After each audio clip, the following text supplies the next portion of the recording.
Hello, lovely people, and welcome to another Mailbag episode of the It's a Mimic podcast, where you never know what you're going to get. But this time we flip it like we do with all the mailbags, and we don't know what we're going to get, and that's because you guys are asking us questions. So, with this mailbag of holding, we are still observing all of the COVID restrictions, which means we're all separate. So we just kind of farmed these questions out to people. We all rolled initiative ahead of time to see what would happen, what order it's all going to be in. And of course, I've got OCD, so I put it in a fancy little spreadsheet. I've got all of the questions on our 3 regular tables, the red, black, and white. You guys know the deal at this point if you're listening to the 13th mailbag. So I'm going to launch into asking the questions, and then we're going to cut away to see what people have to say. For their own respective, I don't know, insane bullshit that we tend to spew at you guys. So, buckle up. I have no idea how this is going to go because I literally cannot hear 5/6 of the answers. So, fingers crossed that this works, and if not, this is going to be just a fucking train wreck, and that's cool too. Yay! Everyone's happy. Yay!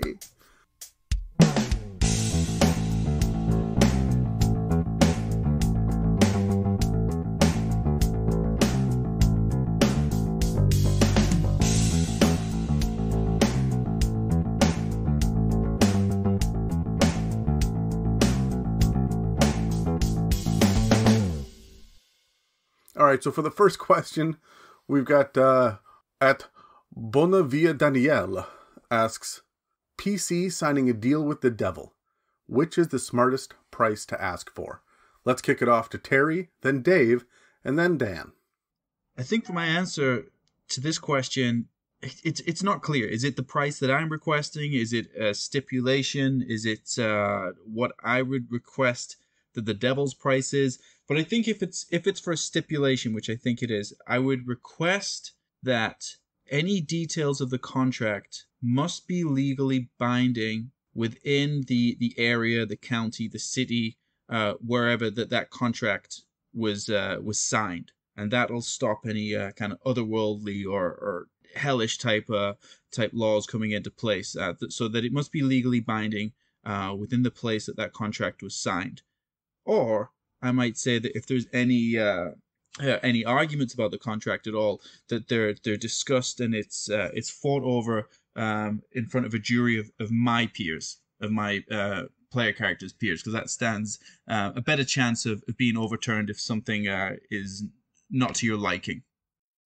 PC signing a deal with the devil. Which is the smartest price to ask for? Interesting. Smartest price to ask for. I mean, it depends the setting that you're in. If you're in somewhere that uses like soul coins, maybe, soul coin. If you're somewhere like doing an underwater campaign, maybe it's, something that allows them to breathe or swim underwater or swim because you only do that underwater. But I don't know. I don't have a solid answer for this one. To me, this one is just a use your environment to make it interesting. So I assume when you're asking about a PC signing a deal with the devil that you are going to be the DM of that entire encounter, and you want to know what you should get the devil to ask for. Well, what you need to do is need to make sure that the offer on the plate is specific enough to give a very direct path for you to kind of encourage your players to think, well, ambiguous enough for you to manipulate that answer later. Like, you don't want to say, that guy over there, Joe, his heart. The directness is something you'd find in Archfey, not devils.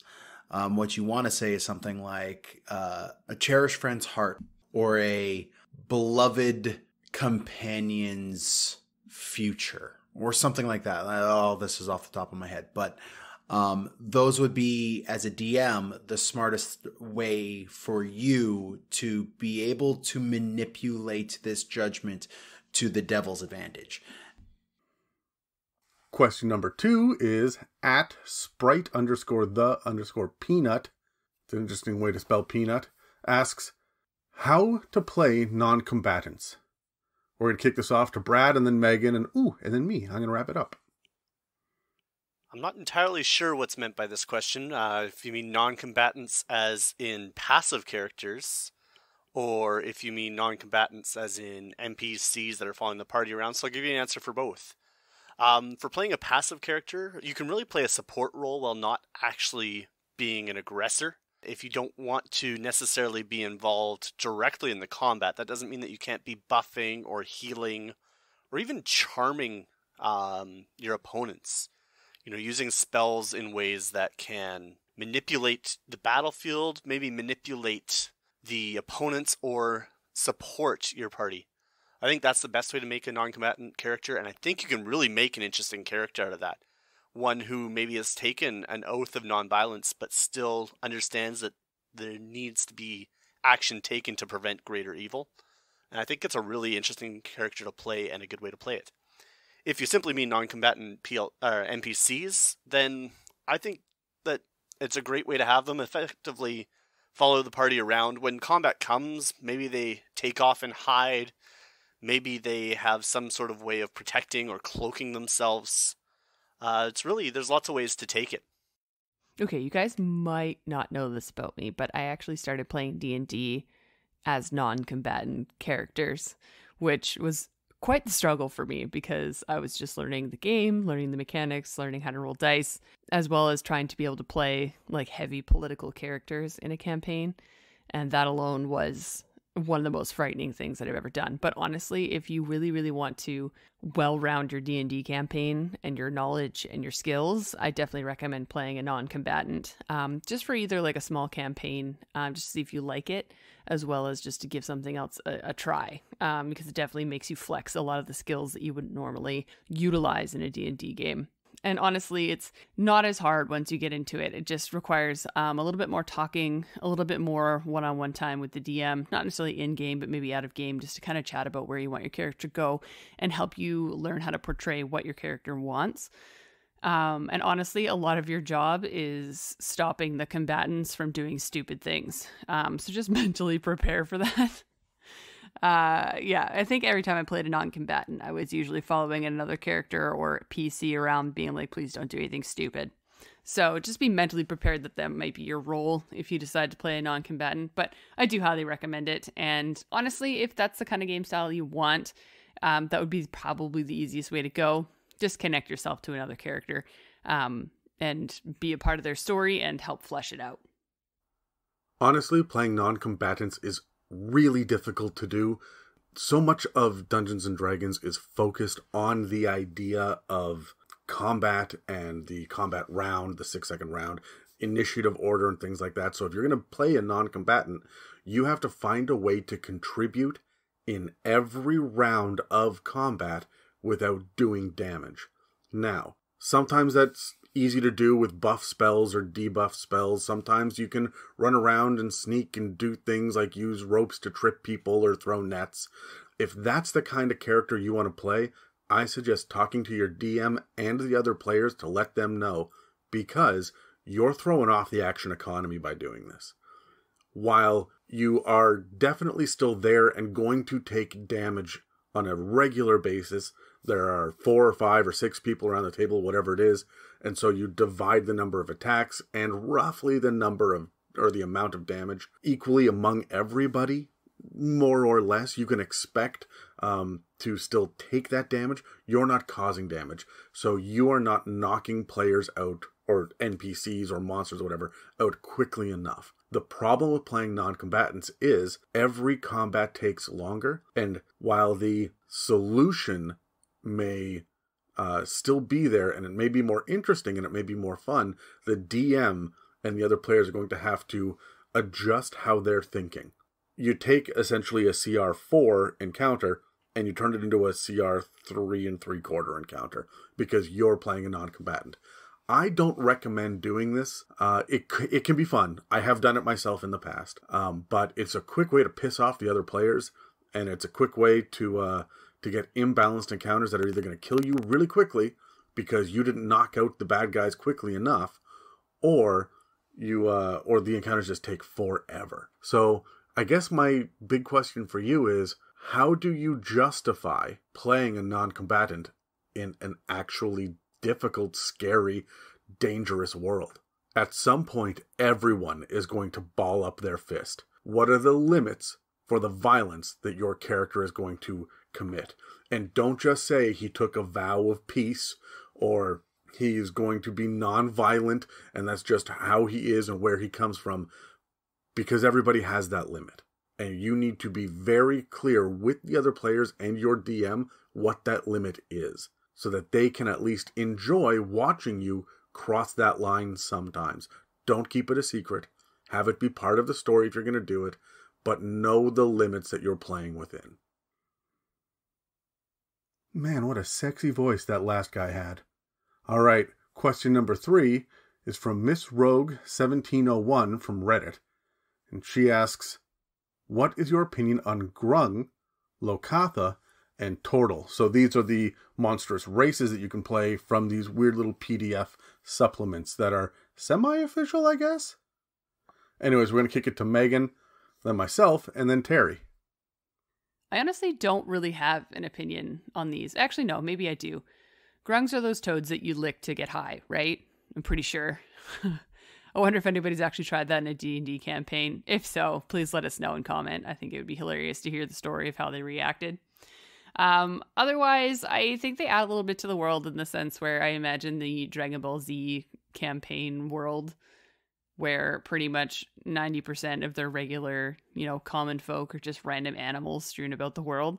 So that's kind of what I picture in my head. Plus, I am actually in a campaign right now where I am playing a halfling character whose best friend is a giant turtle, and makes for very, very fun cinematic enjoyment. So I have nothing against them, and when they are in my campaigns, I really do enjoy them around. So definitely look more into them.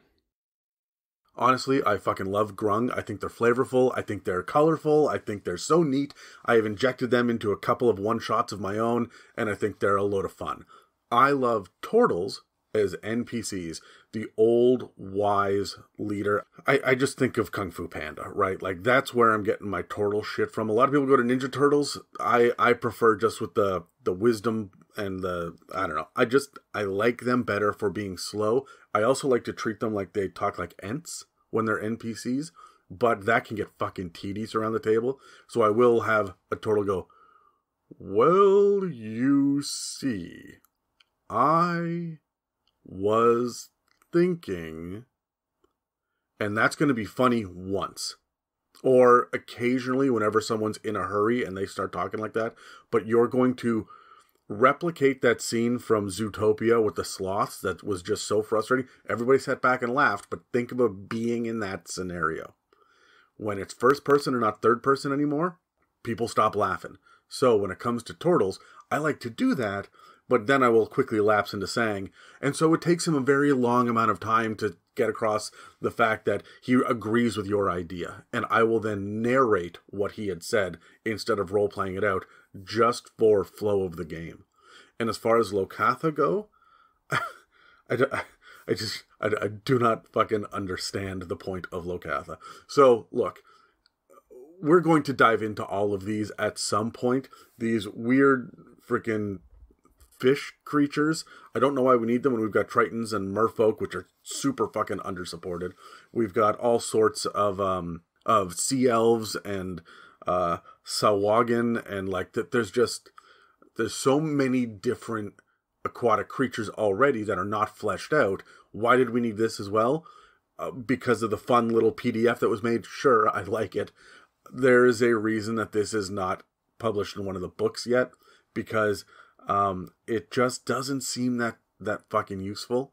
As an NPC, sure, I would think twice about playing one of these as a player. If someone has, that's great. I'm not sure I could. My opinion on Grung, Lakotha, and Tortle. I don't really have a positive or negative opinion on those creatures. I think everything in D&D has its place, and there's a time when you can use them. If you don't want to use them, don't use them.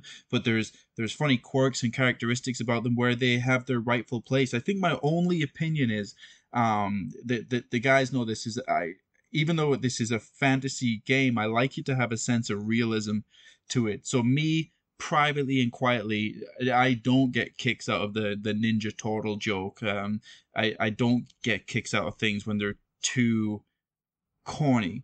So I picture these as real creatures, and those characteristics need to be realistic for me, and that's how I get much more immersed in the game. You know, the guys know that I don't like too many puns. I don't like too many corny things, which is strange because in my real life that's how I act. So okay, and now we are going to jump into our very first question from Alexander, another Skip Davis, because we always have something from him, and he asks, what would you guys play at a con? So a convention. What kind of character would you guys play? Let's toss that out to Brad, Dan, and Dave. I've actually never been to a con. I'm not really a big con guy. I don't like the big crowds. I don't like strangers. I have stranger danger fear. But that being said, if I did play at a con, I think I'd want to play a character that, something like a bard or a supportive character, because everyone's going to try and make these big damage-dealing munchkin builds, I feel like, for cons. I feel like roleplay kind of gets thrown out the window at cons just because there's not a lot of time, and people just want to play combat, if we're being honest. I think it's a weakness of cons, but I think that's probably the reality of the situation. But I think I'd play a bard, something that was supportive, a lot of buff spells, a lot of healing probably, and just something that could carry the role-playing when necessary, be a bit of a face for the party. And yeah, that's, I think, what I would play at a con. It would also probably have some sort of spell to make the stench disappear. I mean, other than 5e, I've played Warhammer tournaments, and I've played the odd Pokemon card tournament way back in the day, and I've done a couple like mini, not really serious Magic the Gathering tournaments way back in the day. But other than 5e and not that other stuff, I don't know, man. If I was to choose a specific character I would play if I was playing a game at a convention, I gotta go with my good old-fashioned Oscar the Half-Orc Barbarian. He's easy to play, easy to get in that mindset, and really, really fun for the kind of high-octane adventures that con games tend to be. I definitely wouldn't want to play something high-int that would control a table, because I'm not an asshole, and I understand that other people might be at that table playing D&D for the first time. So, yeah, don't be an asshole. If you're gonna play a D&D game at a convention, play something that won't demand a lot of table time, if that makes any sense. I would play chauffeur at a con and drop everybody else off and go home. I don't like large groups. I don't like necessarily being put on the spot. I don't really like being the center of attention. I would much rather sit up at my little command center in my room at my desk and hang out and play games online with my friends. I have not been to and don't see myself going to any kind of con because I just don't see that there are any pros. Up next is Jeffrey W. from Facebook, who asks, what is each co-host's spirit animal? Answer for someone else, not yourself. So that'll be me, Dave, and Terry answering this one. Each host's animal, spirit animal. Let me see. If we can't do ourselves, then let's say Dave is going to be a badger, because those things are fucking vicious. Actually, no. Yeah. I was going to say a skunk because of the stink, but it's not quite fair to skunks. So I was thinking of that little thing that sits in the corner that's kind of unobtrusive, that's just minding its own business, but if you fuck it off, you are going to be torn to shreds. That's Dave. His spirit animal is a badger. Brad's spirit animal is a salmon, because he instinctively knows how to go home. Brad, buddy, you need to hang out more. Dan's spirit animal is... I'm just trying to think what spirit animal just has complete fucking anxious sweats all the time. Like, I'm thinking some sort of... Dan's spirit animal is a gopher. Popping the head up, looking around, freaking out, and disappearing back into his hole again. Love you, Dan. Terry's spirit animal is almost definitely a seagull. He wants it to be a hawk. He wants it to be like an eagle or a falcon, but he is a seagull because he is flapping around. He's bigger than a lot of the others, and he's going to strut his shit. I always see seagulls around crows, like, and all the crows hop away. When Terry walks into a room, you fucking know it. He commands respect. But in the end, he just wants his shit, and he's going to get out. He's going to, this is mine, fuck off. Terry is specifically one of the seagulls from Finding Nemo if they had more than one phrase to say. So, and the last spirit animal is, okay, for Megan, is a lioness because she scares me. So for this one, I mean, Terry is obviously a wild stallion, especially before he cut his long hair. You know, he had his warrior mane hanging off the backside of his head. Like, I mean, that's Terry right there. Dan is a worker bee, harmless yet efficient. But you know, he does what he's got to do, and then you know he gets it done, and you can always kind of count on him for getting it done. Adam is some sort of creature that makes sure he gets his way. Maybe that's what it is. If Dan is a worker bee, Adam is the queen bee. That makes sense to me. Oh, I won't name a spirit animal for everybody for every host that we have, but I'll do. Let's do Adam and Dave. Adam is very clever, very analytical, but not even just with numbers and those kinds of things. That analytical side of his brain transfers over to people. He's very aware of how people act, what they're doing, certain techniques that they may use in conversation or in their personality. They may not even know themselves. He knows if people are diverting questions, if they're maybe not sure about certain aspects of things. So that smart analytical thinking it leans me towards like coyote, but coyotes are pack animals, and Adam's social, but he's happy to be alone for long periods, so maybe more like a fox. Adam is like a fox. Dave as I know him, since I've met Dave, has always been quiet, shown signs of compassion, care, doesn't need to be the center of attention. He's happy just to be involved, will go along with jokes.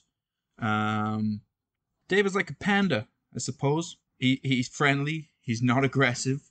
I don't know. He'll go along with whatever you put in front of him. So Adam is a fox, Dave is a panda. Question number the 6th. At Spidey_Rich asks, if you had an iconic spell one everyone thinks of you when it was cast, what spell would it be? Dan, Megan, and Brad, what do you got? Oh, Adam can speak to this one, but Fireball. I even though I think I did it with a Scorching Ray at the time, but Fireball, or it might have been a Burning Hands. Anyways, spells that create fire that you could accidentally target your party with tend to fit my bill quite well, mostly because I've done it. And Adam's first game he ever played with me, I killed his character with an errant. I'm leaning more towards Burning Hands now. So it's probably Burning Hands. I mean, you can't go wrong with a good evocation spell unless, of course, you target your party members. But I mean, I'm not really all that sorry. Adam from 20 years ago was a pain in the ass, and his character probably deserved to die. Adam probably did something like kick me in the nuts the day before, so I don't know what he did to deserve it, but his character probably deserved it. So for me, I have often played paladins in my last couple of years, so I feel like if I just start a sentence with, so I'm going to add a smite, that's pretty much my my symbol of my own personal character. Otherwise, I'm pretty sure every character I've ever played has had Misty Step in some way, shape, or form, whether they were actually a character that's supposed to have Misty Step or one that just got it because a DM required that we be able to travel a little bit faster or be able to utilize moving around. So I feel like no matter what I've played, I've been able to Misty Step, and I feel like I wish that I could Misty Step in real life, just to escape grapples and things like that. I think that'd be hilarious. I don't know that I necessarily have a spell, like a signature spell, but I think my favorite kind of damage, I love lightning damage and thunder damage. So in that sense, things like lightning bolt, call lightning, chain lightning, things like that, those are kind of my go-to spells. I love playing characters that have the ability to use spells that do lightning damage. That said, if I was to create a spell that would personify me as a person, as a signature for Brad, I think it would be a spell of blending in. I think I would create a spell where you're not invisible, you're not making yourself disappear, you're not necessarily disguising yourself. People will see that you're there, but they just won't consider you even to be a threat or even a major part of it. You're kind of like in the background, almost like an extra in a movie. A spell that kind of messes with people's mind where they'll be like, yeah, I think I saw him, but I don't really know. He didn't really do anything. It'd be a great way to just kind of make your way through a crowd or infiltrate maybe a chamber or something like that. I think that'd be a really interesting spell and something that I feel like would personify me pretty well. I like to just kind of blend in and be part of the scenery. Ooh, our first double. Jeffrey W. from Facebook again asks, would you rather fight 100 duck-sized horses or one horse-sized duck? And, as a bonus, Crystal P. from Facebook asked a follow-up question, would you ride a horse-sized duck into battle? Terry, Dave, and Megan, what do you think? I would rather fight 100 duck-sized horses, and I'll tell you why. Because a single horse-sized duck, I would be at an extreme disadvantage. The flapping, the noise, there's no way that physically I'm going to be able to beat that. Whereas I can, with 100 duck-sized horses, I can 300 Leonidas hot gates that shit. All I need is a doorway to stand on the other side of, or maybe even a smaller opening, a dog flap, a cat flap, and I can put myself into a position where I can handle those things one at a time. I can just friggin' just punt those things one at a time. I've got a much better chance of winning. I think in life you should always play the odds. So I would fight 100 duck-sized horses. And for the bonus question, yeah, I would ride a horse-sized duck into battle, and I'll tell you for why. The humans are not very good at reacting to things in the moment. We always have our plans. We always know exactly what we're going to do. And if you ride a horse-sized duck into battle that's flapping like crazy, so stopping you from executing your plan at the same time is creating an incredible amount of noise. We know that a duck-sized duck is loud enough on its own. A horse-sized duck, the noise and the trauma that's going to cause to your head in the middle of a battle, you're not going to be able to hear instructions. You're not going to know what you need to do properly. You're not going to be able to act out your plan because of the flapping. These things can fly away and then return if it's not going well for them. This would be an incredible mount. I would absolutely ask that. All right, so as I'm sure this should be no surprise to anybody, I hunt. And one of the things that I hunt are ducks. I have been up and close and personal with ducks. I have, how to put it nicely, parted them out. Let me tell you, they got sharp little teeth and big long bills, and their wings are big and strong. I do not want to come across one horse-sized duck. Even with a sword, that thing will mess you up. However, I mean, what do horses have? They kick and they bite.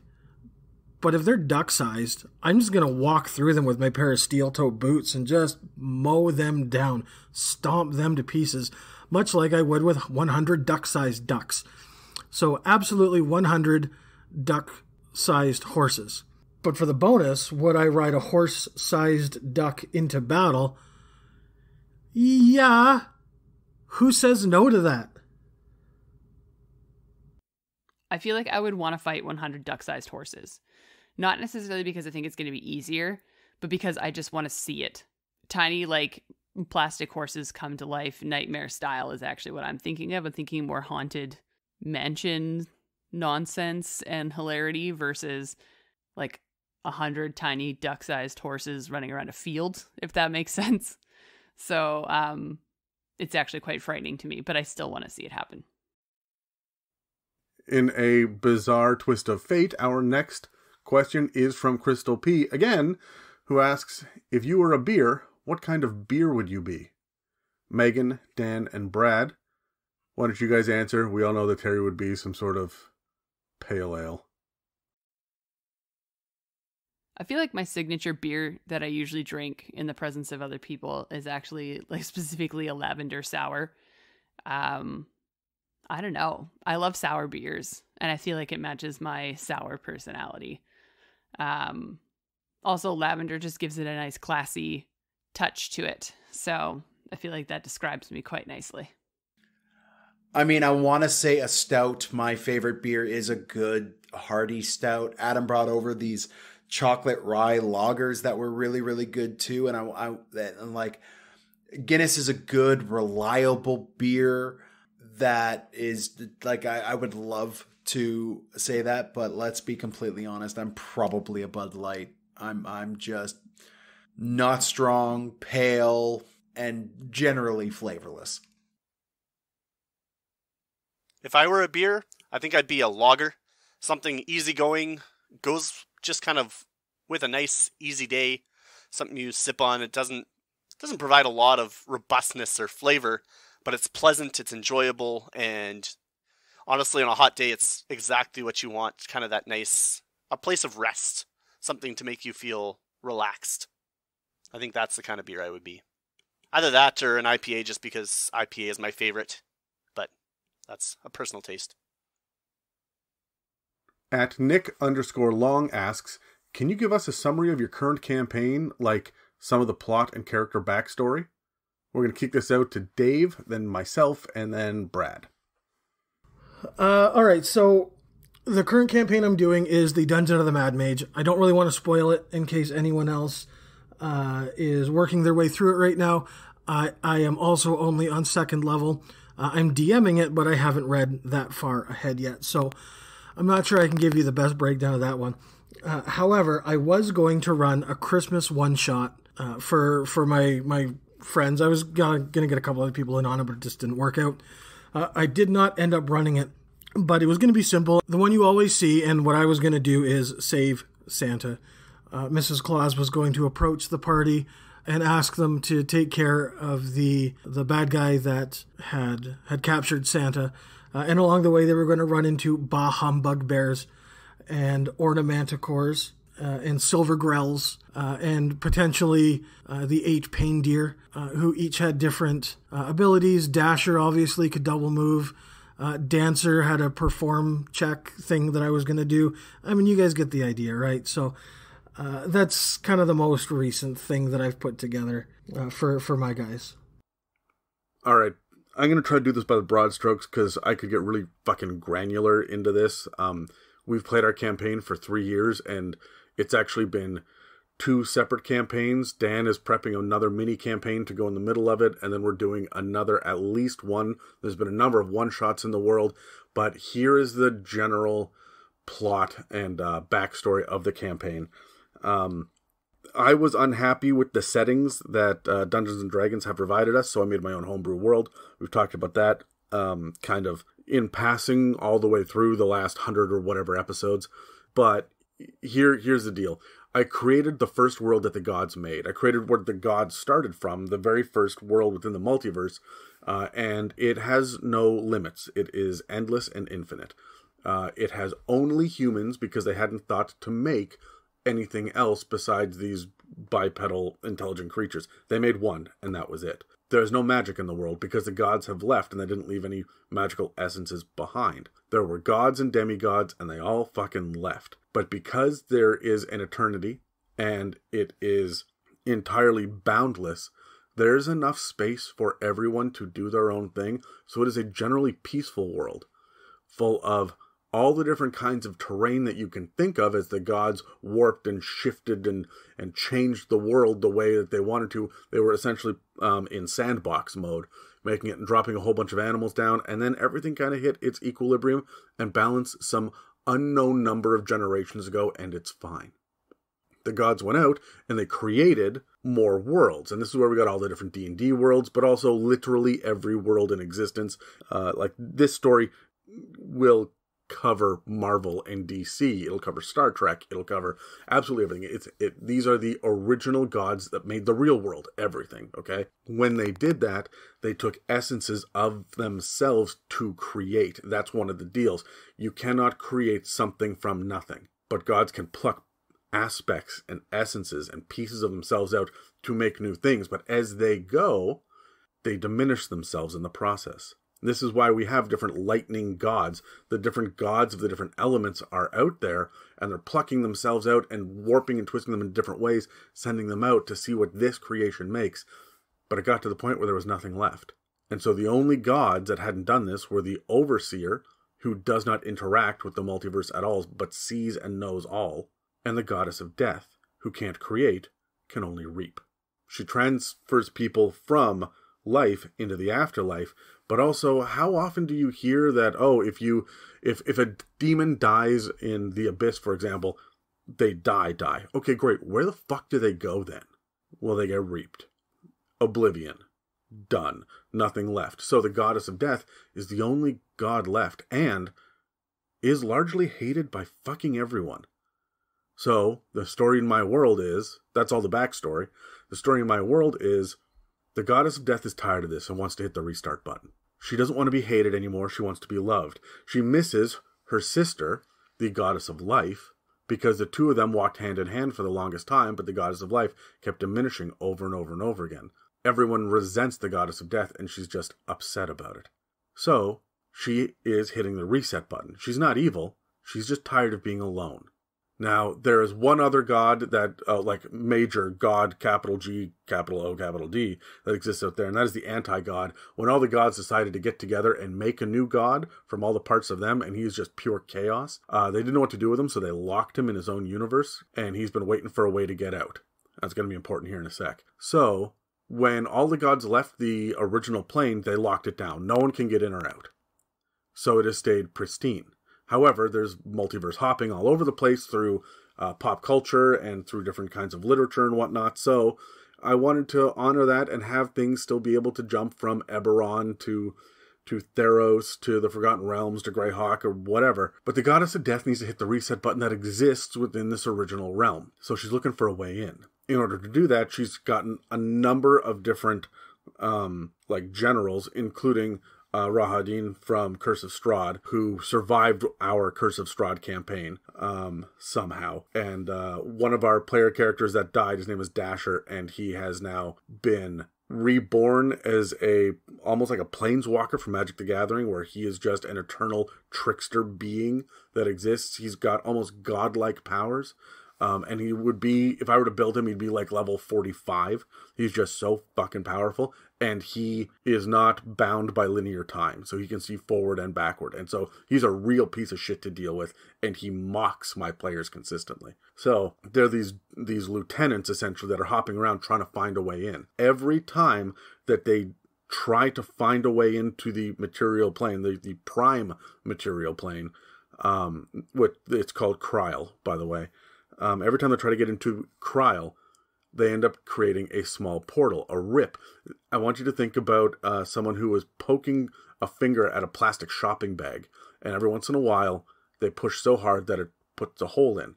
These create portals which suck things in, but they're one-way portals into the prime material plane. So now all of a sudden, in Kryl, all over the world, which is eternal and infinite, portals are opening up from all of these other planes, and there is shit pouring in to the world. Magic and technology, artifacts, heroes, villains, monsters, dragons, and some of the aspects of the gods that have been left behind are starting to wake up. Some of the little bits and pieces, the essences, the echoes, the after effects of their presence are starting to come to life again. So the campaign starts with the players getting sucked through one of these portals by accident and ending up in this plane. You show up unconscious, you don't know what the deal is. There's mostly humans here, but it's been happening for a while now. We did the Curse of Strahd campaign, and then I took over and I pushed all of the characters, all the players into this, where they ran around. They ran a little campaign where they were trying to defeat the Goddess of Death. That's the big thing, is we got to stop her. We got to get to the bottom of this. And then we got interrupted partway through the campaign. So I set up who all the villains were, and I had the villains win. So then we did a second campaign, which was going to be darker, and it was going to be kind of like on rivers, but it was film noir, but everything is like floating cities and pirate ships. There was treasure maps, but it's also very film noir. I wanted to really invoke that kind of 1940s feel of high adventure, or the darkness of a Humphrey Bogart kind of movie. I don't think I really got what I needed out of it, and I'm eager to return to that style sometime in the future. But they ended up accidentally summoning a bunch of gods in, a few minor gods that I had created. Demogorgon showed up, which was a bad thing. This anti-god has come as well, but the avatar of him, because the realm itself can't hold a god. If they do, the realm falls. So they were running around, and their mission, the player's mission, was to essentially bring back the heroes from the previous campaign so that they can actually defeat the goddess of death. They did, but they all died in the process.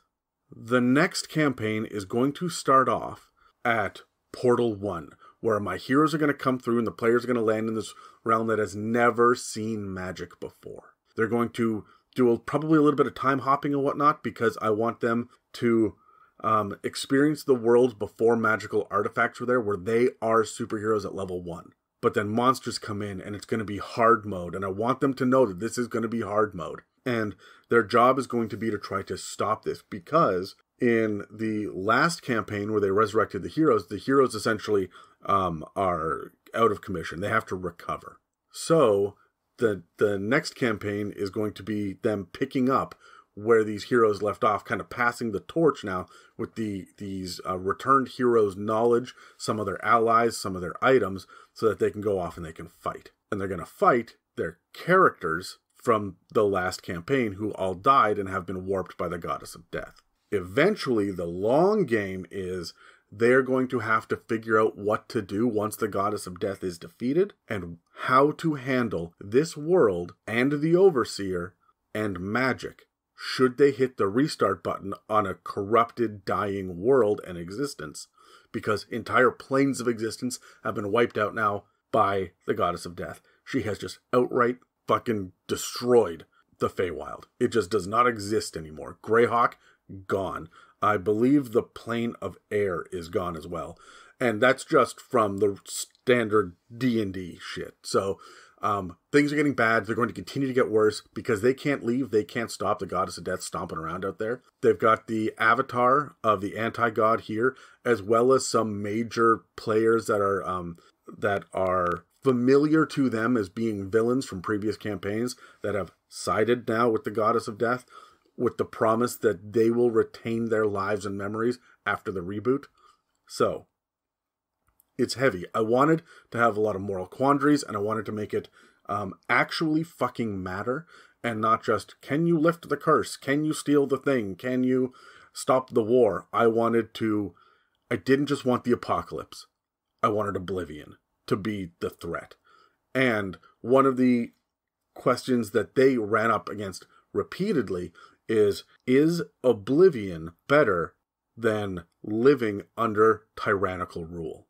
They struggled with that in the last campaign. That is going to be a major theme coming forward. Current campaign. Well, that's kind of an awkward question. It's been brought up on the podcast a few times, but it's the campaign I inherited from Dan. It's the Clear Cut campaign.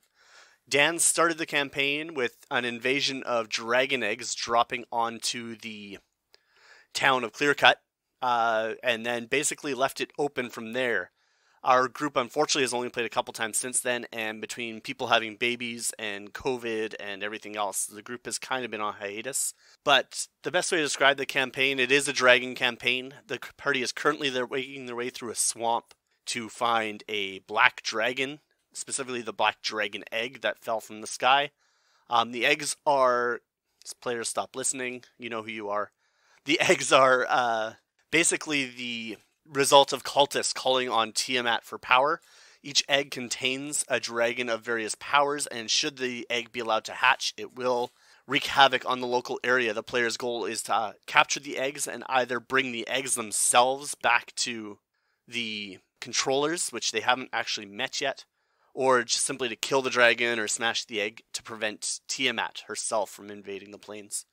Honestly, I haven't actually been able to plan that far ahead for the campaign, but that's kind of where it's going. Yeah, we have a party of, what are we now, 5 players, I believe, but we usually only have 3 to 4 at any given session. We have a human fighter, not a boring character, by the way, can be really interesting. We have a half-elf, I believe it's half-elf blade singer. We have a human barbarian, and, oh, sorry, Tyler, I forget what your character, Dragonborn. It was a monk, I believe, who just came back because Adam happened to kill half of the PC characters and we had to create new ones after his betrayal. It got ugly, it got messy, and lots of people died. Okay, we're hitting the halfway mark now with RPG_Yogi from Instagram, who we absolutely love, and who asked us actually probably the most important question of the day. When was the last time you peed in a pool? This will go out to Dan, Terry, and myself. I mean, I'm not going to put this out there on the internet, Yogs, but here, let's say this. I'm not much of a swimmer. I don't really go to pools, so I don't pee in the pool. However, I do go to a lake 3 or 4 times in the summer, and I mean, when you got to go, right? The last time I peed in a pool, I can't remember. I know I was an adult. I don't know off the top of my head. As an adult and likely drunk, and I think it was probably more like, it probably wasn't a pool, it was maybe more like I don't know. I've peed in a lot of lakes, but you're allowed to do that. Well, I don't know if you're allowed to do that, but it's accepted, it's socially accepted. I don't know. As an adult, I was definitely in my 20s. I'm in my 30s now, but I haven't peed in a pool as an adult in my 30s. I assume you mean like when you go to the pool and you're just standing in the middle of the pool and everybody's swimming around you and then you just kind of like let loose? Nah, man. Nah, I don't play that way. I absolutely do not. I think that's gross. I don't want to be swimming through my own pee. When I pee in a pool and the people in the pool, I stand on the side of the pool and I just let loose. And it pisses them off. But I mean, fuck, man. That's what you get for going to a public pool.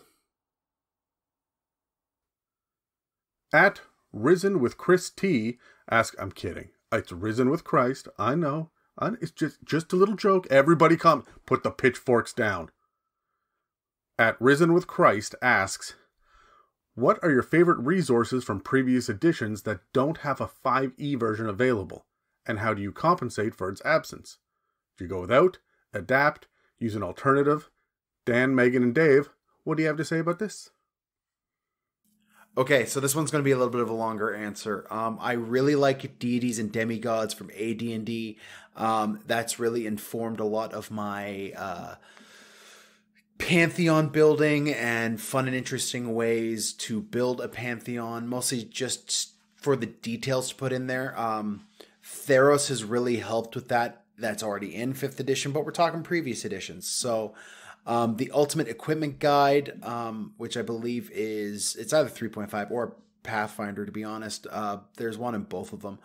But that tends to be a great source for fun and interesting items that you can really translate easily to 5e. Like anything from 3.5 is going to be a little bit underpowered when it comes to 5e. So I would definitely bring them in without hesitation because they're not going to really throw off the balance of the game that much, depending on the item you bring in. But the Ultimate Equipment Guide's pretty good.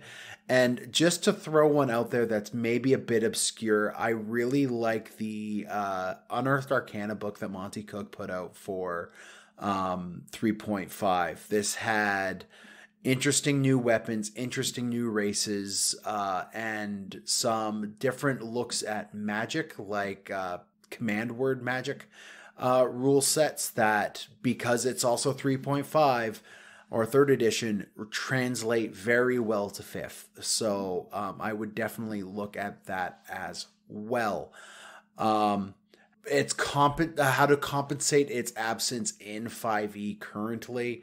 I mean, 5e has they've leveled the playing field with all the numbers. So a lot of these interesting weapons and magic items are really, really easy to build because the level of standard is a lot clearer depending on what you're looking at, right? And you don't have to worry about generating a specific item price or whatnot. I also like to go to this. Actually, here's one for magic items. Go to the spell compendium from 3.5 because grabbing a random spell from 3.5 and just putting it on a magic item as a 3 times a rest use item or something along those lines, that will really, really help you generate fun, unique items that your party won't expect. And when you are trying to run interesting games, I find a lot of the stock D&D magic items, they kind of fall flat. So this is a good way to keep things interesting. And yeah, how to compensate these like cherished things that aren't in 5e yet. One, have some patience. As we know, bloat is going to eventually happen in the edition, and the rule sets are going to progress to the point where they're just going to scrap it and make 6th edition.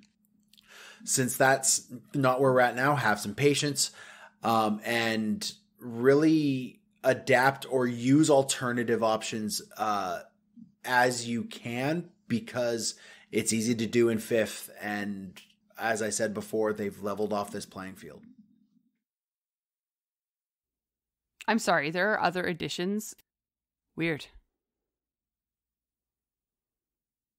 The book that I used the most outside of 5e was probably Secrets of Zendrick out of the 3.5 edition. I spent a lot of time with my party and my guys over on Zendrick, and not just while I was DMing. I had another guy who was DMing for me that sent us over there as well, and that's kind of where I fell in love with the setting.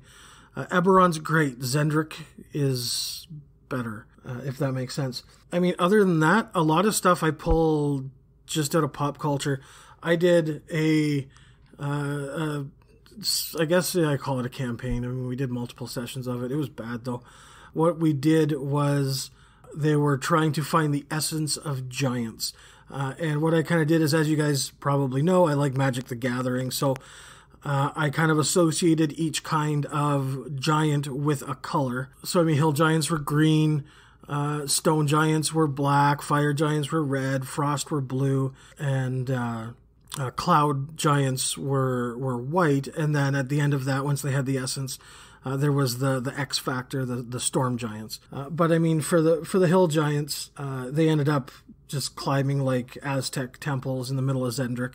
There's tons of those around. I mean, that's pretty standard. I mean, I didn't really have to steal that from anywhere. The stone giants, they had to go to the Valley of the Crescent Moon and get in, and they had 3 challenges to overcome. And I mean, I stole that right out of Indiana Jones. The frost giants, that one, they went to the south of Zendrick and found an old whaling station where the frost giants were. And I stole that from one of those, I think it was the first Alien versus Predator. I might be wrong on that, but like that, I think it was definitely one of the Alien versus Predator. I'm not sure if it was the first one or not. The fire giants, they had to infiltrate a mountain and get rid of stuff into the flames. I mean, that's Mountain Doom right there. And the cloud giants, it was Jack and the Giant Beanstalk. It was real friggin' easy. Of course, there was the storm giant that came down and they defeated him. And he had 2 iron flasks, and they opened the wrong one and released the Tarrasque upon the world. And then they opened up the other one and released an ancient gray dragon, whose name was Ugin, which again, I stole that right out of Magic the Gathering. He's the big daddy of all the dragons, and then the adventurers were supposed to, at that point, follow him over to Argonison, where they ended up there were 5 of them, so they each got their own color of dragon that they could command, and then they ended up having to unveil the secrets of the Warforged while on Argonison, which led them to having to imbue their souls into Warforged bodies, which was kind of what I was getting at with the actual forges. They were just imbuing souls into these robots, essentially, or constructs. And then so on and so forth, and then they had the dragons and blah, blah, blah, get artifacts, come over and fight a Tarrasque that was laying waste to Sharn, which, I mean, I never really got that far, but I had images of the Kraken from Clash of the Titans, you know, like attacking the city and they're flying it, blah, blah, blah. So, I mean, pop culture, that's my favorite resource. At Jack Marquez asks, how do you feel about spells not penetrating glass? What spells would you consider? Interesting. This will go to, you know what, I'm going to answer this first, and then Brad and Terry. Spells not penetrating glass. Shit. Okay. I really like that idea. But I would say that anything that specifies an area that you can see, you can cast through glass, no problem. Because it specifically says an area you can see. Anything that says you cannot cast around doors or through solid objects or whatnot, glass is a solid object, so that would count. I would have that stop spells. Anything that is a charm that requires someone to hear from the other side of the glass, they would not be charmed. There are some really good questions that you could have around these. I think that, I mean, if you're shooting a magic missile at someone and it's got to penetrate the glass, wouldn't it be targeting the glass? Can you target someone with magic? I don't know. That's a great question. I can target an area. That makes sense to me, but can I shoot through glass, or would the magic break the glass and then just stop? That is a great fucking question. I will tell you this. Whatever I would decide to do, I would talk about this in session 0, so it's not a fucking surprise to people. I'm going to raise the ante a little bit, but I'm going to say, if you were going to say that you can't cast through glass, are you able to cast underwater? How thick does fog have to be? Interesting questions. Make up your own minds for your own campaigns. I think it's interesting that spells can't penetrate glass. I actually hadn't looked into that much. I hadn't actually noticed that. Something I hadn't considered. Do I like the idea? I think I do. Especially, thicker glass. If sound isn't able to penetrate, you're not going to be able to use that. I mean, all you have to do is smash the glass, and then you can cast through it. I think it's a really interesting idea, kind of like almost like a bulletproof shield or bulletproof glass, right? A way to protect yourself. I think it's an interesting way of doing it. It kind of makes sense. I understand where they're coming from. That said, I don't see why you couldn't homebrew around it.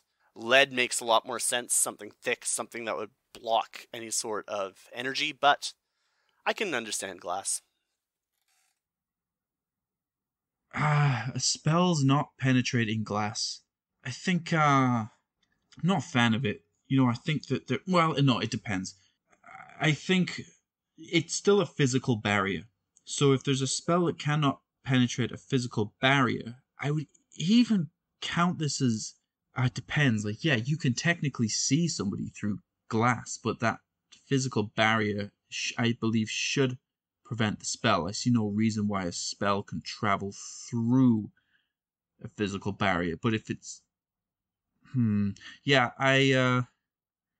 think damage dealing spells absolutely should be able to penetrate glass. I think they should damage the glass and then be able to carry on through, in the same sense that, throwing a stone through a window, the projectile will keep going and damage whatever it hits on the other side. But if that's the rule, that's the rule. I'm going to go along with it. That's a rule where I don't think it's worth the fight. What are we proving here? Just causing a fuss across the internet about an issue that 0.001% of the population even gives a shit about. So what do I think about spells not penetrating glass? I don't care either way, to be honest. Just tell me what the rule is and I'll go with it. Roll_or_dice from Reddit says, Zendrick sounds really cool. Which do you like better, Zendrick or Chult? Obviously, we got to start this off with Dave because it includes a freaking Eberron bit. So then we'll hit Dan, who ran us through the Chult episode, and I'll finish this one up afterwards, I guess.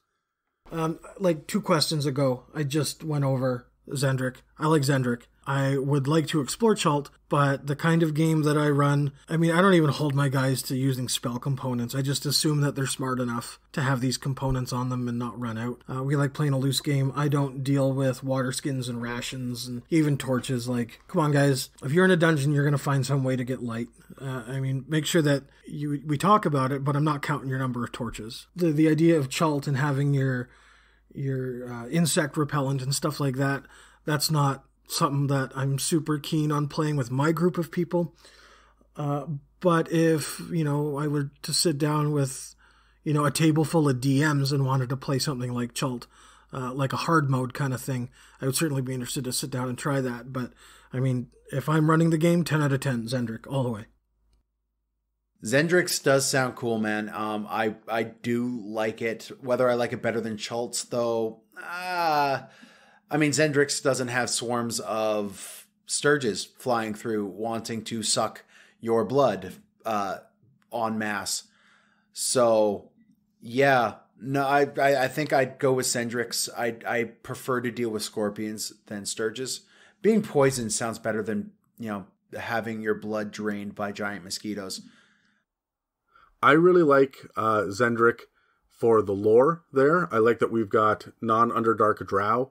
I always love jungles full of giants and shit. I'm all about King Kong and fucking kaiju and things, so that's really exciting to me. Chult has got some really cool rules.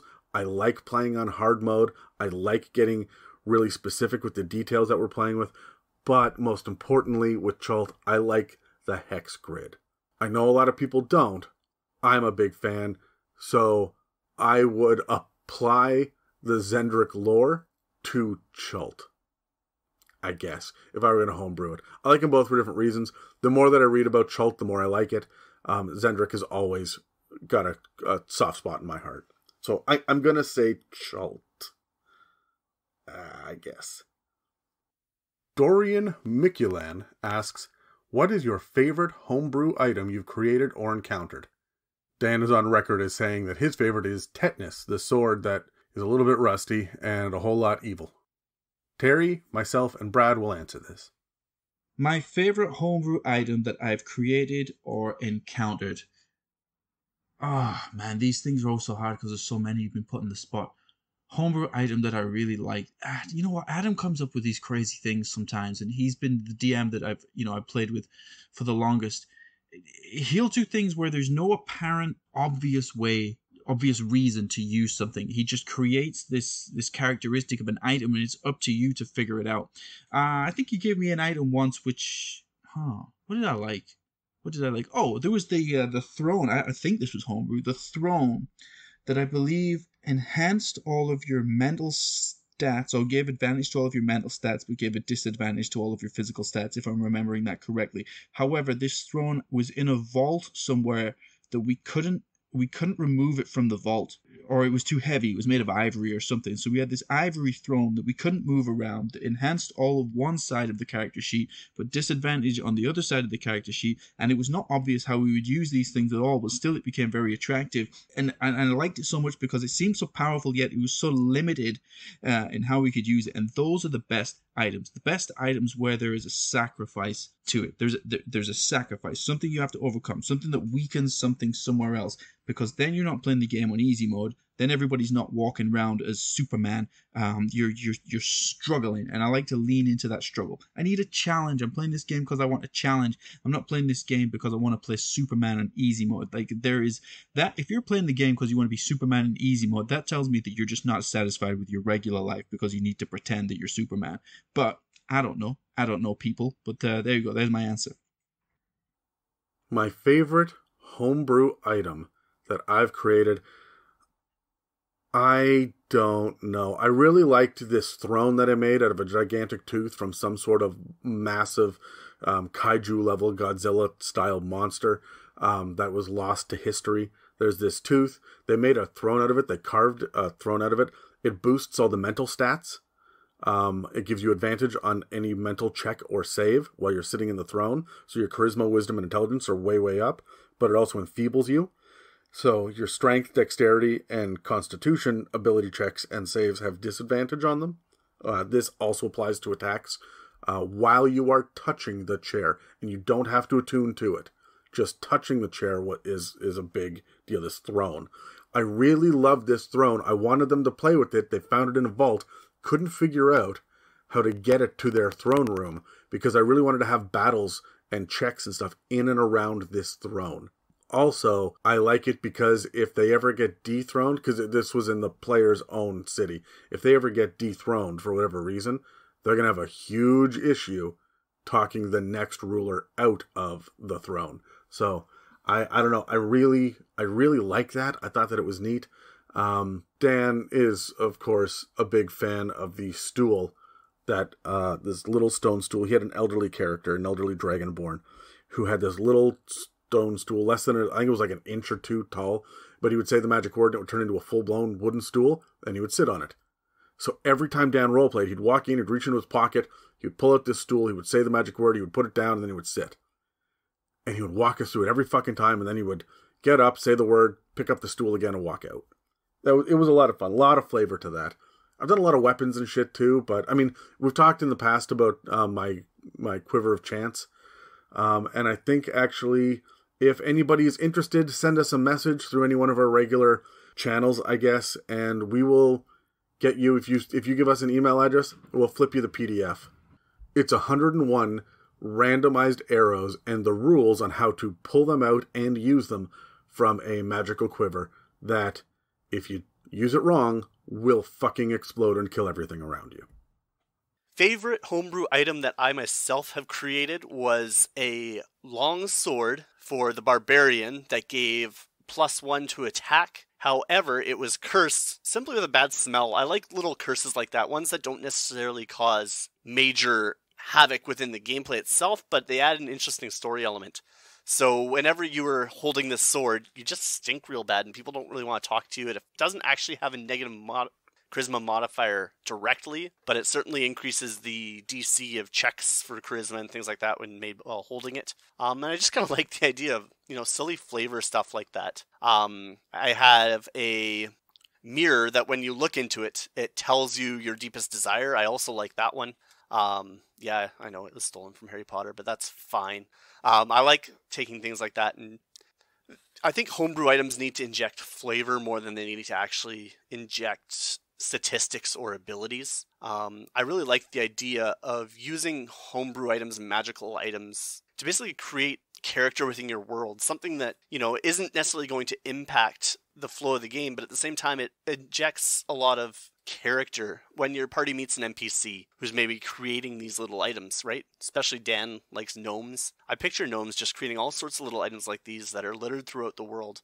In and of themselves, they aren't really necessarily helpful or even useful. They're just interesting. And I think that's the best use for homebrew. Oh shit, here we go. Here comes Pepperina Sparkle Gem. Why D&D? Why not Pathfinder or Warhammer or a different RPG? Let's kick this out to Dave, Brad, and Megan. Why D&D? Why not Pathfinder or Warhammer or a different RPG? So I see this question is from Peps, because D&D is better. Why D&D? It's because that's what my friends were playing. Dan got me back into the game. We actually started playing Pathfinder originally. That's where I got into tabletop role-playing games, and my first introduction was through Pathfinder version 1, because at that point, 5th edition wasn't out yet, and people were really hating on 4th edition, so Pathfinder was the way to go. That said, Pathfinder is involved and clunky, so unless you have a bunch of people who are really into role-playing games and into the math side of it and things like that, it's built for specific groups. Whereas 5th edition, I feel, is a lot easier to introduce to almost anyone. I mean, I brought it out for Christmas one year for my family who's never played a tabletop role-playing game or really any sort of board game aside from, Monopoly or chess or things like that. And they were all really easily able to get into D&D. They were able to make their characters with a little bit of help from me. And then when it came into playing the game, it just unfolded naturally. There's not a lot of barrier to entry for 5th edition, whereas I feel like, especially for character creation and even just, doing the menial tasks, Pathfinder's a lot heavier of a game. We did play Call of Cthulhu on the podcast. Hopefully my episode should be out soon if you haven't heard it already. And I really enjoyed that system, but again, I think it's only for people who are really involved and into tabletop role-playing games. If you don't want to dive too deep at the start, I think 5th edition is a perfect way to introduce it. For myself, I do actually play other games than D&D. In fact, since COVID has started, I feel like I have played and participated in a few more L5R sessions than actually D&D 5th edition. I'm in one campaign right now for D&D, and it's a Strahd campaign, so as classic as you can get. And then I'm kind of participating in a L5R campaign that I've... Oh, my alarm went off. You can use that if you want. Right now I'm playing in a Strahd campaign, which is as classic as you can get, or I'm also actually playing and participating in an L5R campaign that has been going on for, I want to say like 10 years. One of my friends started DMing in L5R many, many moons ago, and it's been one of those campaigns that people come in and out of over the years, but it's in the same world, so it's been built for over 10 years. So it's very interesting to get into play. It sucks when you haven't played for quite some time and then you get sucked back in.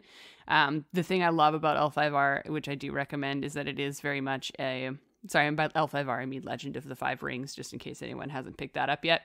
It is a very Japanese culture-based, more role-play style, less battle style. I think the only time I've ever really seen a battle when playing this game is either a war siege or some kind of a duel that occurs, but otherwise it is very much just a bunch of people around a table playing politics and yelling at each other. So if you're not into that style of game, I would not attempt it. But otherwise, if you are more in the style of, you like the role playing, you like the drama, you like, the communication styles of trying to figure out people's ulterior motives, that's kind of the game that is that we're playing. So I highly recommend that. Otherwise, I've only played Pathfinder once in my life. I just don't hate it. It's just that I don't know a lot of people that actually run Pathfinder games in my life. And Warhammer I have played in my lifetime. It's just not one that I want to spend my time doing. Plus, a lot of the places where you could go to actually play a successful Warhammer game have been closed since COVID started. So it would be interesting to see how that kind of community is affected.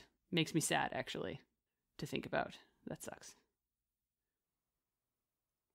Number 16, Nick._.long asks, what's stopping me from using dispel magic to kill a sorcerer? That's a great question, and we're going to throw that to Dan and Dave, but I think I'm going to start because I've got some opinions. Of course I've got some opinions. Fuck, when do I not have opinions? Good job, Adam. Yeah, okay, so dispel magic to kill a sorcerer. Let me just say, I don't think you can kill a sorcerer because they're not made of magic. So first of all, you would depower a sorcerer if you did that. I love this idea. I want there to be a greater dispel magic. I think there needs to be levels of magic as well, like god magic, dragon magic, giant magic, ancient magic. There should be different levels to it. Just because we have access to level 1 through 9 doesn't mean there shouldn't be level 20 spells. They should exist like that, and they should be fucking epic and incredible and whatnot. And I think that you should be able to dispel standard magic out of a magical creature, like just turn off Fey normal with like a level 8 spell. I like that. To kill outright, I got other ways to do it. So I'm not going to kill a sorcerer with dispel magic, but an anti-magic field would not just mean that you can't cast spells or use magical items, but that I think, you know what, a greater anti-magic field that saps magic out of you, that it's going to take a long rest before you can even cast again. That's scary too. Okay, easy answer. The rules. Haha. Sorcerers aren't magical in the same way a spell is magic, right? Their blood allows them to tap into the weave to be able to pull out magical effects, but that doesn't make it in and of itself magical. You wouldn't call a door handle a door, and really that is what the sorceress bloodline is. It doesn't make them inherently magical. It just makes them able to pull on the weave without the training or the pact or whatever else it is. So you can't use dispel magic to, pop a sorcerer out of existence, just like you can't use dispel magic to pop a dragonborn out of existence. Their flesh, the blood, the organics, it's not like the natural order of things that is not magical is going to limit you. However, Dispel Magic is a 3rd level spell, and so are fireballs, so are lightning bolts, so are flame arrows, so's erupting earth, so's animate dead, so's, I don't know, Melf's minute meteors. You got options if you want to erase a player at 3rd level, friends. Ooh. Use Sleet Storm. That'd be fun. What's stopping me from using Dispel Magic to kill a sorcerer? Okay, I see what you're getting at. Magic courses through their veins, but it's not... I feel like... that was a weird one. Interesting. No, hold on a sec. I'm going to go back to number 15. I didn't give Peps a good reason. Why D&D? Why not Pathfinder or Warhammer or a different RPG? Really? Because D&D is the only one of those I have ever really played. We've done Call of Cthulhu and I really like it, but that era is not really for everyone. The sorcerers, barbarians, high fantasy setting just seems to be more palatable. It's easier for me to hand wave magic in a fantasy setting than it is for my players to accept that some guy in 1920s is casting spells. It's just more palatable for that side of things. Pathfinder, I never did it, although I have played a shit ton of 3.5 and Warhammer. I am not rich, so all of the minis and all that stuff, it's not really my shtick. All right, back number 16. What's stopping me from using Dispel Magic to kill a sorcerer? Because that's not how Dispel Magic works. You're canceling a spell. You're not canceling a person. That's just like, am I wrong? You know, I get that there's like magic in them, but that's like, you can't. No. That's not how it works. What's stopping me from using Dispel Magic to kill a sorcerer? Because it's not how it was designed, and it just would break the game, really. Oh, here's another one from Peps. She says, what are some good questions to ask your DM in session 0? This is a great question. Oh, an excellent question to ask your DM in session 0 would be, what kind of snacks do you like? I think I've now heard Adam admit that he's always sad when he DMs because he does not get to partake in the snacks as much as we do. So I definitely feel that if we ask more often, what is a snack that you feel you can have while DMing and not being a distraction, I definitely would probably ask them what kind of snacks they want. But otherwise, I feel like the main conversations are the same usually in a session 0. But I think the most important thing to establish with a DM is what kind of story are they trying to tell?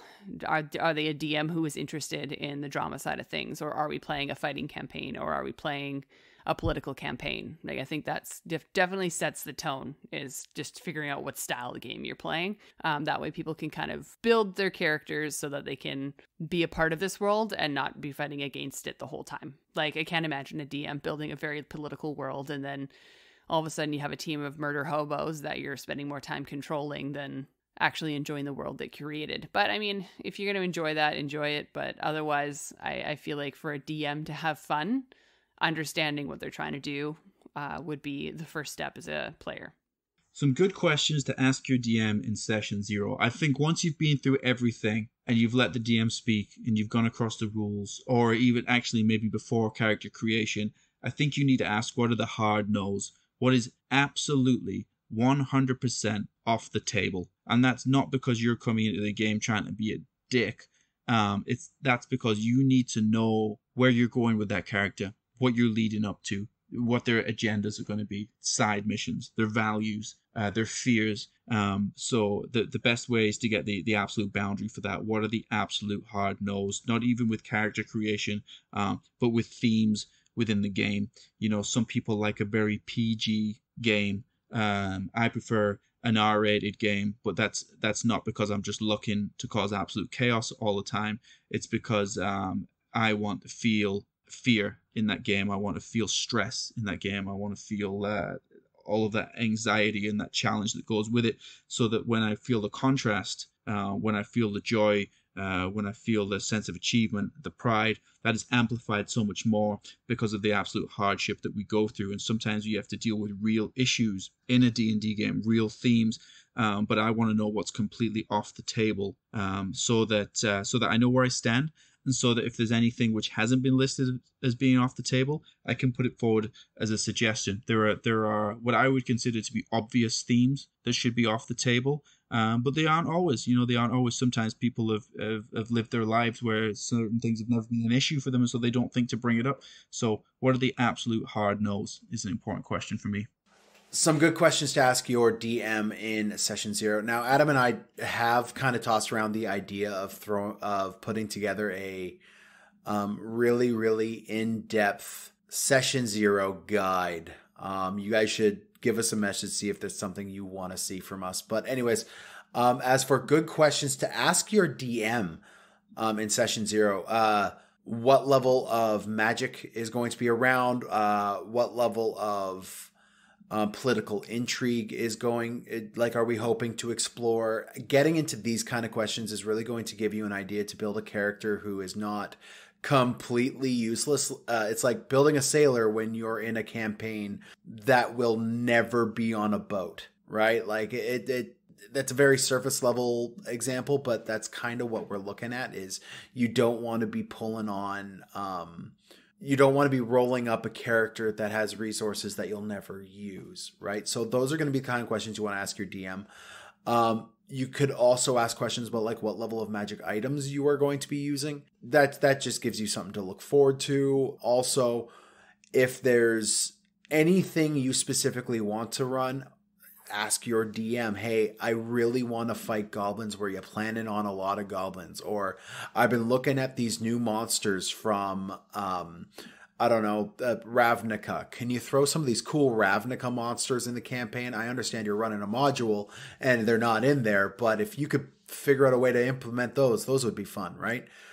Giving your DM guidance through the subtle question is always helpful. As a lazy DM, I love that kind of stuff, man. I love getting a player coming up to me and being like, hey, sky swimmers are pretty badass, hey? What's the likelihood we're ever going to face one of those? Well, because you've asked, far higher than 30 seconds ago before you did, right? So those are kind of the questions you can ask in a session 0. More on the serious side of things, you can ask the questions of, hey, are we going to be addressing a lot of body horror in this? Because I'm not comfortable with that. I'd really like to avoid that, right? These are going to be the kind of avoiding questions that you should ask. Things that make you uncomfortable as a player sitting in a room full of people, or on let's be honest, it's COVID time, so on a Zoom chat full of people.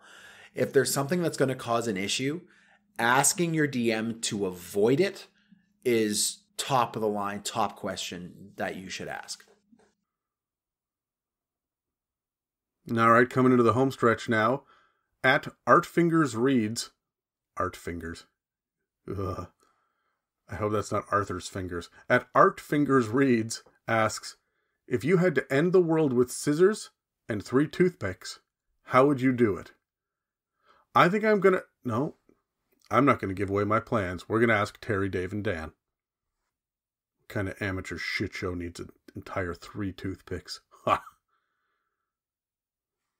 If I had to end the world with scissors and 3 toothpicks, how would I do it? Let's get serious on this one. Look, the world is created, ended, influenced by ideas and by people much more than it is anything else. If you go through history, you're going to find this. So how would I end the world with scissors and 3 toothpicks? You know what I'd use the toothpicks for? I'd use the toothpicks to pick my teeth, to keep my teeth clean, to keep my teeth organized, to make sure that I don't get cavities, so that I have a very presentable and happy smile. And I'd use the scissors to clip my nails, so that when I reach out and I shake people's hands, my hands are in good order. And the reason for this is that first impressions count for everything. Your opinions on things doesn't matter. In life, you got to play the odds. Play the odds in this game of life, okay? And it is much more likely that you are going to be trusted, that you are going to be taken seriously, that your ideas are going to be given the time of day when you present yourself in such a way that you suggest that. You suggest that you're put together. You suggest to people that you're organized,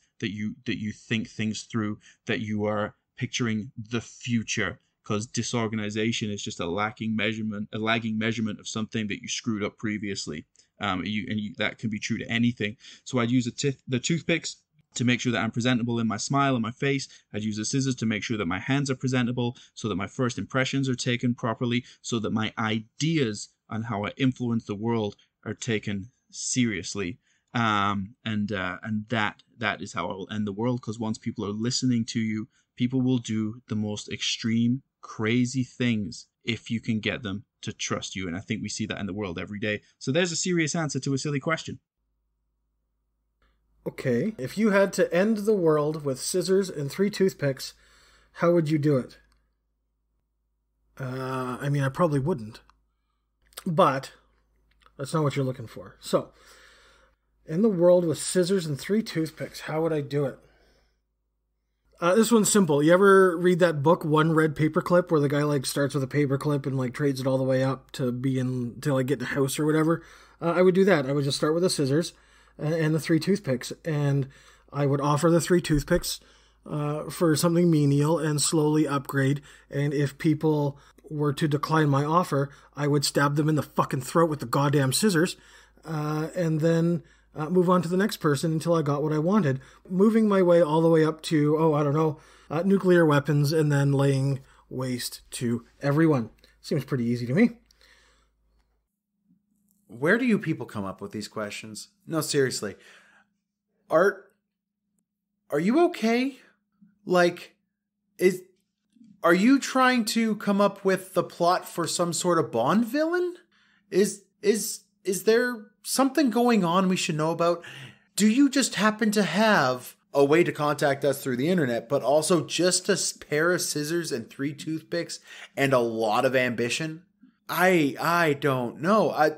Know what? I do know that toothpicks under the nails would be a horrible torture device. I also know that depending on the pair of scissors you get, they can be quite large and intimidating.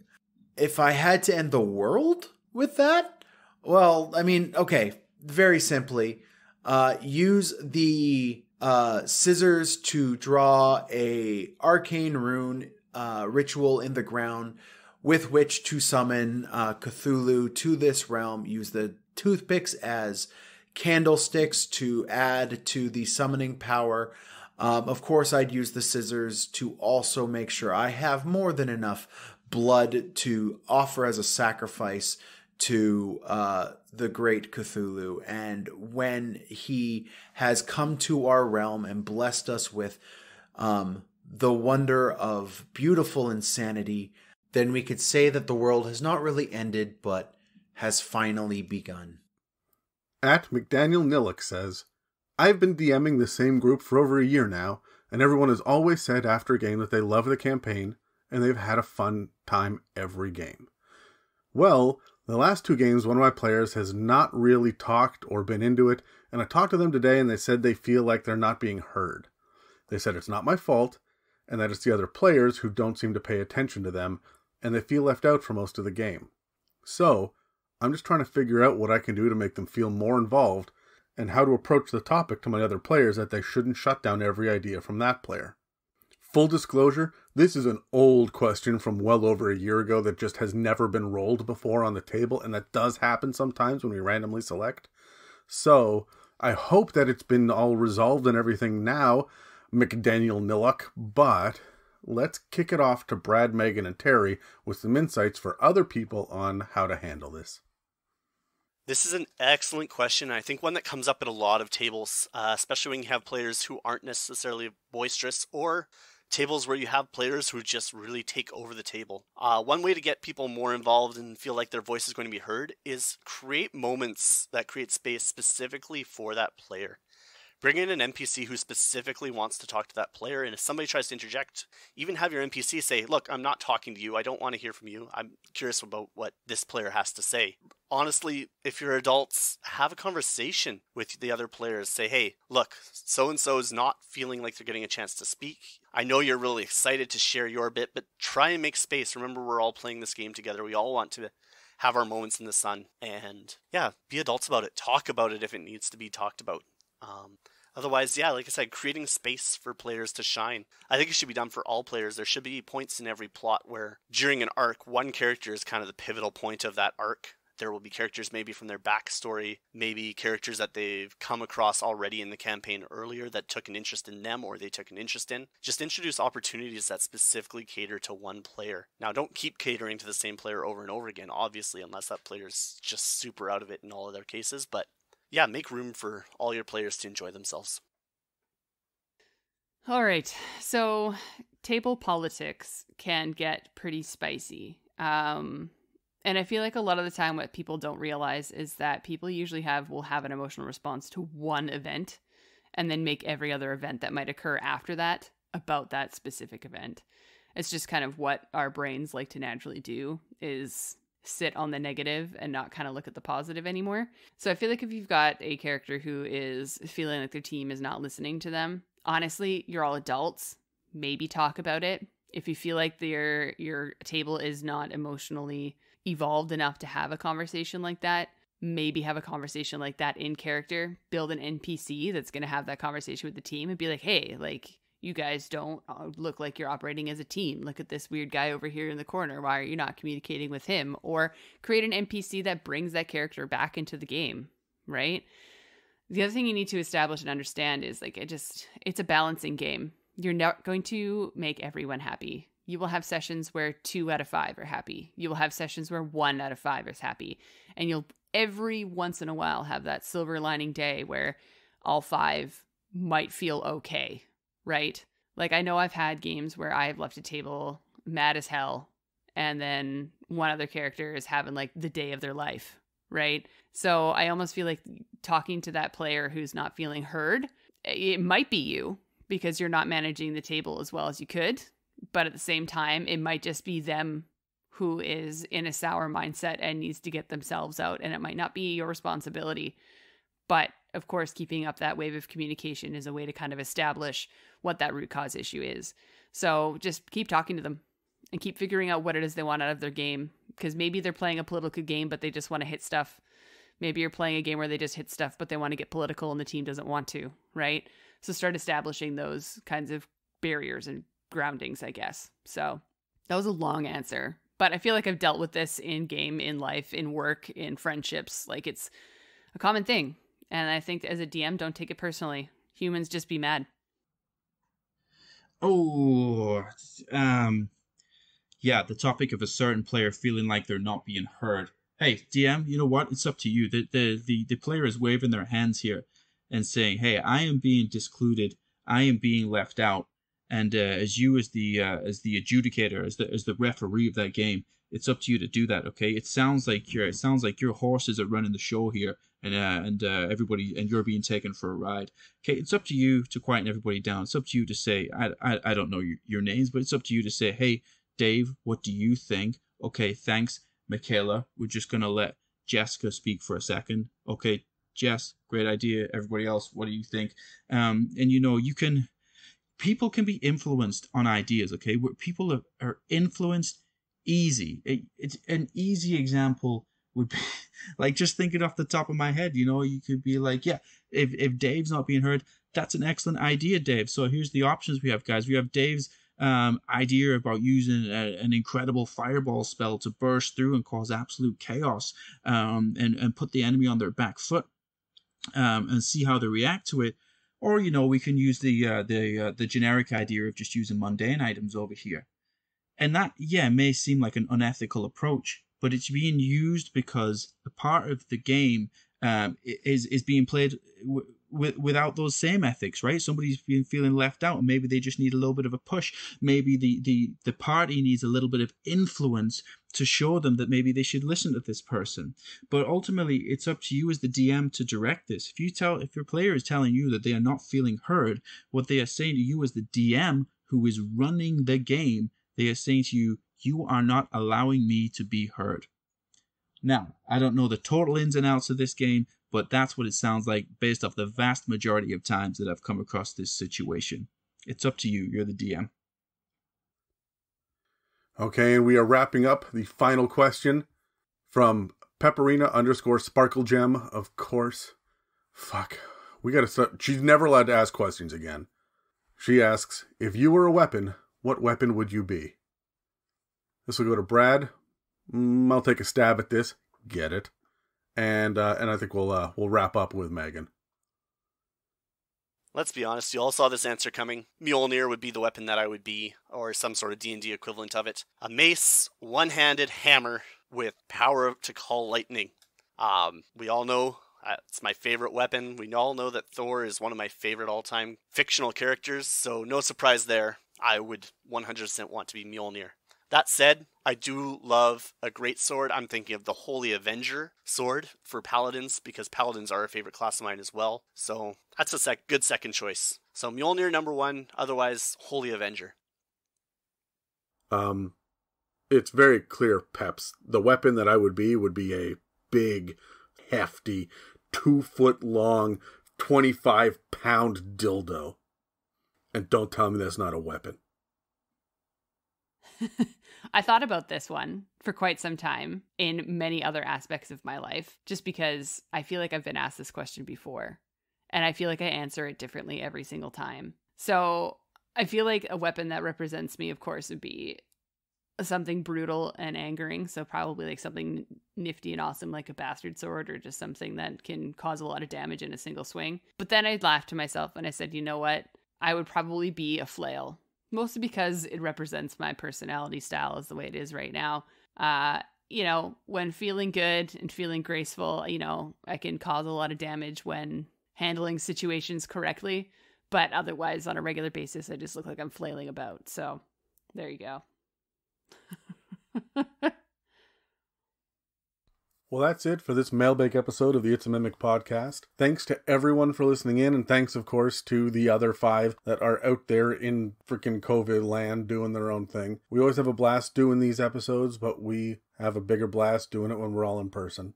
If you'd like to support the podcast, you can head over to www.itsamimic.com and check out the donate button that we have there, or the store where you can get some funky merch. Or just tell your friends in your D&D group about us. Word of mouth really helps, and it's really how we are getting our voices out there. You can tell your friends and anyone else who might be interested that we're on Spotify, iTunes, and YouTube, as well as dozens of other podcast apps. And of course, we can be found on Instagram, Facebook, and r/itsamimic on Reddit. Everybody stay safe out there.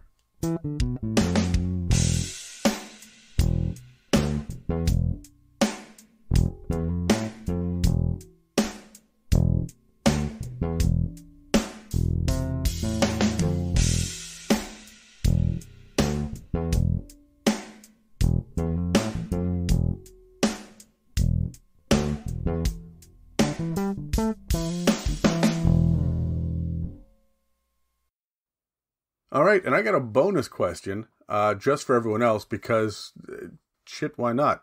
I want to ask a bonus question. So, hypothetically, everyone, if Wizards of the Coast made the most inappropriate 5th ed book of all time, what would its name be? And how many nerds would buy it? And would you buy it? All right, so if Wizards of the Coast put out the Wizard's Guide to Sex or the Wizard Karma Sutra, that would probably be it. How many nerds would buy it? Probably most of them. And would I buy it? Absolutely not. Not my cup of tea, but I'm not into the inappropriate stuff. I make a joke here and there, but it ain't my style. Oh, gosh, the most inappropriate book of all time. The most inappropriate book. Our minds always go to sex for this type of stuff, don't they? That's the way we want to go. That's still the biggest taboo out there, is something sex related. It's just as the years go on, it gets a little more. I guess it would be going against whatever we consider to be. Oh my god, man! Wizards made the most inappropriate. I don't know what the most inappropriate 5th edition book out there would be, but what I'm going to tell you from knowing nerds. The vast majority of nerds. I got to be careful with this answer. The vast majority of nerds that I know can be sometimes not easily offended, more easily offended than maybe other people on certain topics. And so if there was something that they would deem to be inappropriate, not only would they not buy it, they would probably campaign that other people should not buy it. But no, I don't know what the title would be. What I do know is if it was deemed to be inappropriate, some people would get hurt, they would get loud, everybody would lose their jobs. Would I buy it? Yeah, I'll buy it. Do I think most nerds will buy it? No, and I think they'll probably try and stop you from buying it. Made the most inappropriate 5e book of all time. I mean, the most inappropriate Dungeons and Dragons book of all time has been the I forget the name of it. The sex book that gives you ideas how to role play sexual encounters in your Dungeons and Dragons. Which that's a fun experience around a table of your friends. Let me tell you. But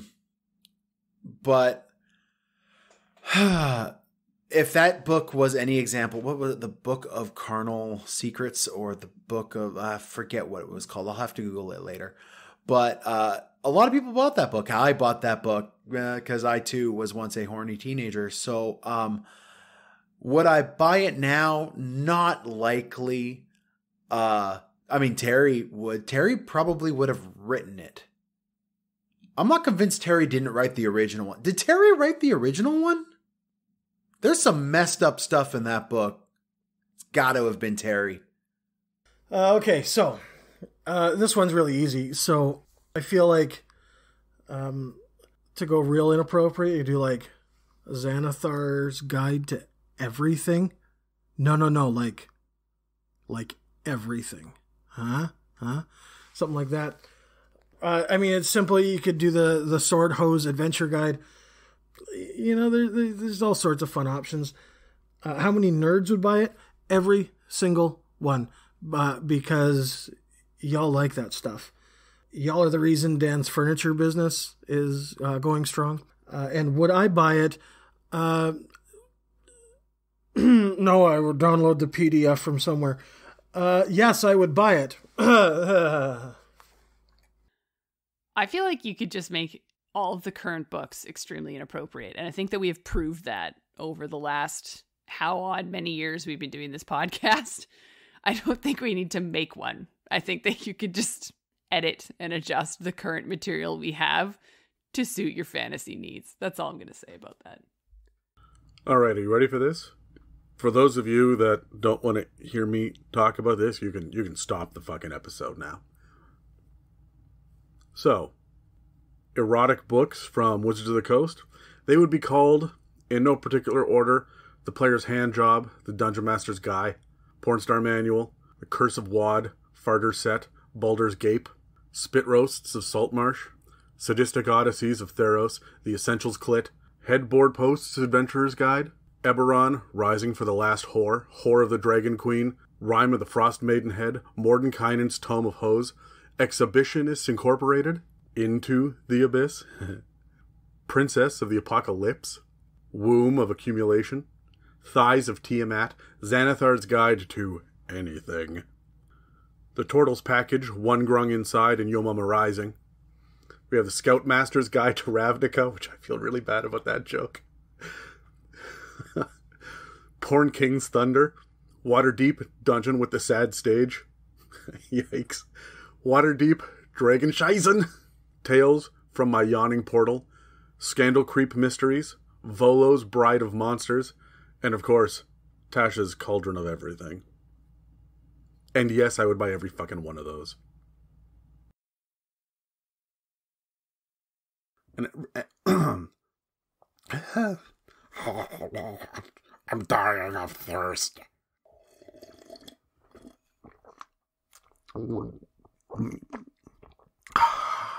so much better. Keep scrolling. What?